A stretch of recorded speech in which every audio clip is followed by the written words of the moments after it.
কথা দিয়ে বলতে পারি, আপনারা যদি এইভাবে একবার খিচুড়ি বানান তাহলে কি বলবো, এক প্লেটের জায়গায় 2 প্লেট খালি হয়ে যাবে, কখন বুঝতেই পারবেন না।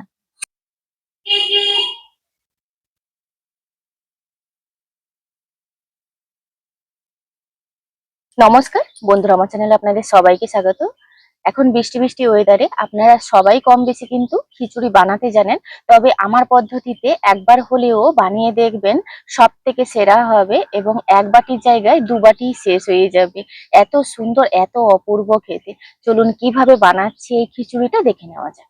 প্রথমে একটা কড়াইতে আমি একটা গুঁড়ো মশলা তৈরি করে নেব। তার জন্য এলাচ, দারচিনি, লবঙ্গ আর কয়েকটা গোলমরিচ নিয়েছি, একটা শুকনো লঙ্কা দিয়ে দেব, আর নিয়েছি এখানে ধনে জিরে।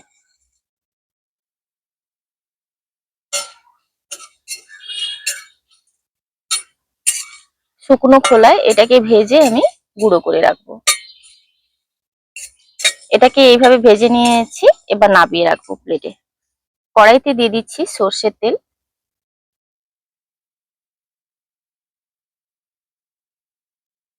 তেলের মধ্যে লবণটা দিয়ে দিচ্ছি।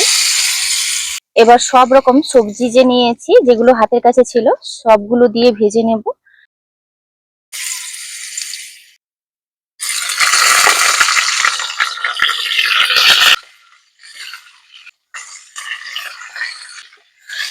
সবজির মধ্যে আছে আলু, কুমড়ো, ফুলকপি, সিম, যেগুলো হাতের কাছে ছিল ওইগুলোই দিয়ে নিয়েছি।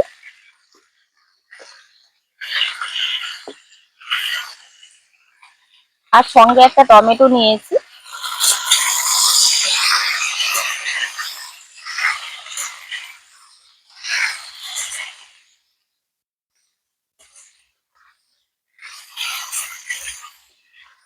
এগুলো সব হালকা করে ভেজে নিয়েছি, এবার একটা প্লেটে তুলে রাখবো।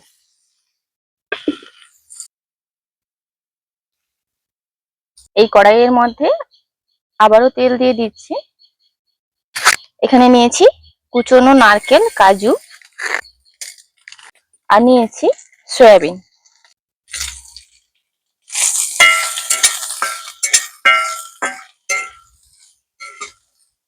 এগুলো সব হালকা করেই ভাজবো।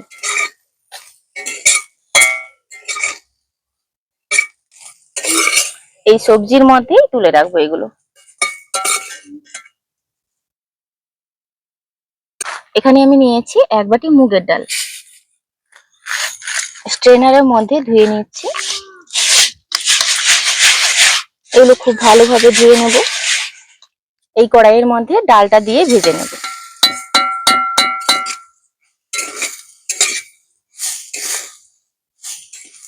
অল্প একটু ঘি দিয়ে দিচ্ছি।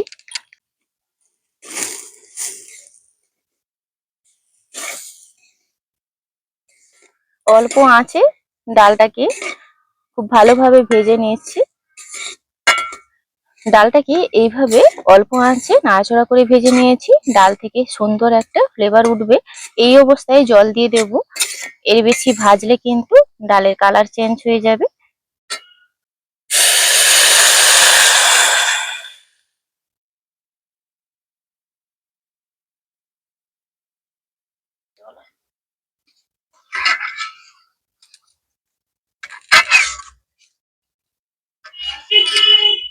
পরিমাণ মতন লবণটা দিয়ে দিচ্ছি, কয়েকটা কাঁচা লঙ্কা আর হলুদও দিয়ে দিচ্ছি।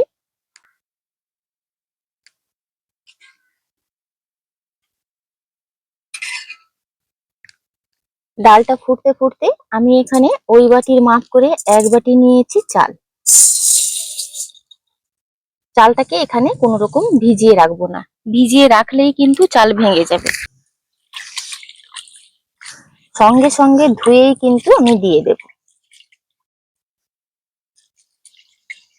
এবার এই ফুটন্ত ডালের মধ্যে আমি চালটা দিয়ে দেব। এখানে আমি বাসমতি চাল নিয়েছি, আপনারা কিন্তু গোবিন্দভোগ চালও নিতে পারেন এর পরিবর্তে।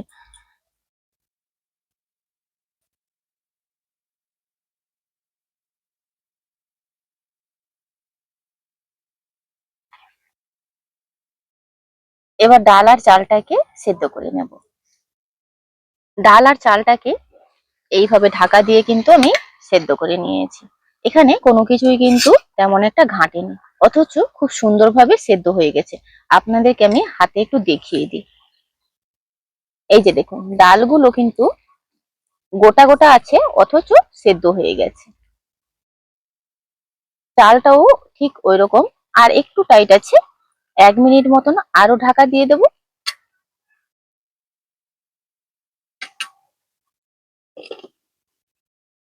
আরো 1-2 মিনিট কিন্তু এইভাবে জাল করে সেদ্ধ করে নিয়েছি। এটা প্রায় 95% সেদ্ধ করেছি।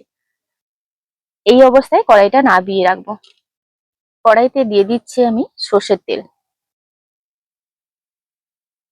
এইখানেই কিন্তু গুরুত্বপূর্ণ বিষয়গুলো একটু খেয়াল রাখতে হবে। ফোড়নের কাছেই কিন্তু খিচুড়ি। দিয়ে দিচ্ছি তেজপাতা, শুকনো লঙ্কা, সাদা জিরে, আর নিয়েছি হিং। এবার দিয়ে দিচ্ছি 1 টেবিল স্পুন আদা বাটা। অল্প একটু হলুদ দিয়ে দিচ্ছি।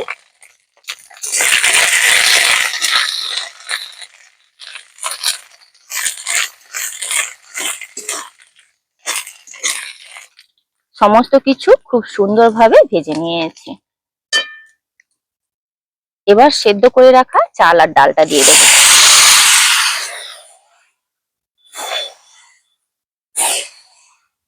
এটা ধুয়ে আর একটু জল দিয়ে দিচ্ছি।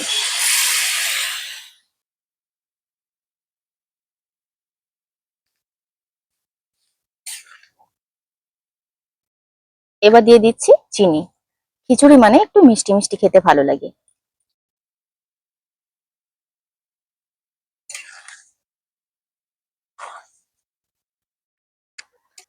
এবার সব ভেজে রাখা সবজিগুলো দিয়ে দেবো। সবজিগুলো সেদ্ধ হতে হবে। এখানে সবকিছুই আছে, কাজু, নারকেল, যা সমস্ত কিছু ভেজে রেখেছিলাম।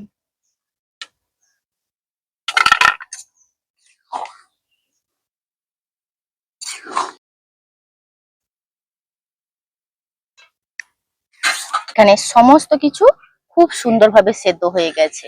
এই অবস্থাতে আমি প্রথমে যে ভাজা মশলাটা তৈরি করে রেখেছিলাম, সেটাকে গুঁড়ো করে এনেছি, দিয়ে দেব। কি যে অসম্ভব সুন্দর ফ্লেভার উঠছে, মানে কি বলবো। আর দিয়ে দিচ্ছি 1 টিস্পুন ঘি।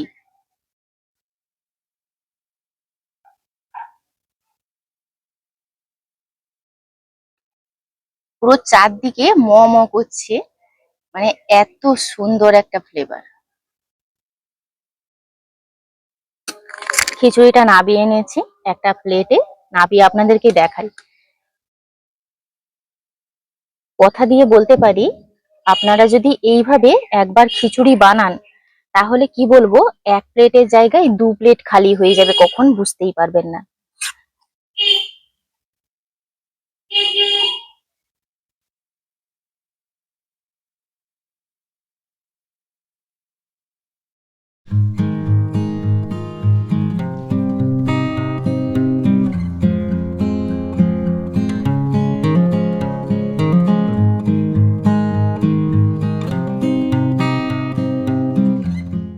আপনারা দেখলেন কত সহজে কিন্তু এই খিচুড়িটা বানিয়ে ফেললাম। একবার এই পদ্ধতিতে বানিয়ে দেখবেন, সবাই মুগ্ধ হয়ে যাবে। আর এর সঙ্গে খাওয়ার জন্য মানে তেমন কিছু আর আমি আপনাদের সঙ্গে তুলে ধরলাম না, কারণ কি ভিডিওটা অনেক বড় হয়ে যাচ্ছে। ভিডিওটি ভালো লাগলে লাইক, শেয়ার, কমেন্ট করবেন। আপনারা সবাই ভালো থাকবেন, সুস্থ থাকবেন, সাবধানে থাকবেন। দেখা হচ্ছে পরবর্তী একটা নতুন পর্বে।